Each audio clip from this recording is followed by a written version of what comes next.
एक दिन एक खूबसूरत जंगल में खरगोश और हाथी अपने मामूल के कामों में मसरूफ थे।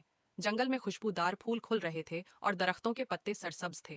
खरगोश हमेशा चाक और चौबंद और तेज दौड़ने वाला था, जबकि हाथी हमेशा सुकून और इत्मीनान के साथ चलता था। एक दिन जब दोनों दोस्त दरिया के किनारे चल रहे थे, खरगोश ने एक ऐसी चीज देखी जो इसके लिए नया और अजीब था।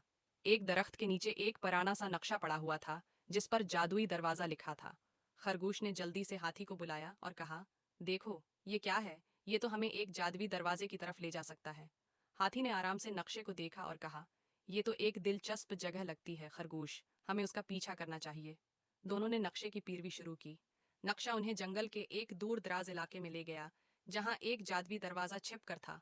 जैसे ही उन्होंने दरवाजा खोला, वो दोनों एक नई दुनिया में पहुंच गए।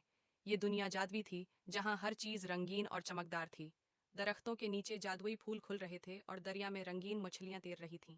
खरगोश और हाथी दोनों ने इस दुनिया को हैरत से देखा। वो ये समझ ही नहीं पा रहे थे कि ये दुनिया इतनी खूबसूरत और मुख्तलिफ क्यों है। खरगोश ने कहा, हमें इस दुनिया की मजीद महमें करनी चाहिए। हाथी ने मुस्कुराते हुए कहा, हम सब कुछ देख सकते हैं खरगोश, बस हमें एक दूसरे का साथ चाहिए। वो दोनों इस जादुई दुनिया में खेलने, झीलों के किनारे पर बैठने और नायाब फूलों की खुशबू महसूस करने लगे।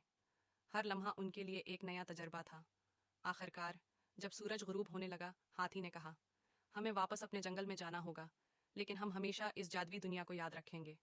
खरगोश ने कहा, हाँ, और जब भी हम चाहेंगे हम दोबारा इस जादुई दरवाजे का इस्तेमाल कर सकते हैं। दोनों वापस अपने जंगल में आ गए, लेकिन उनके दिलों में हमेशा इस जादुई दुनिया की यादें थीं।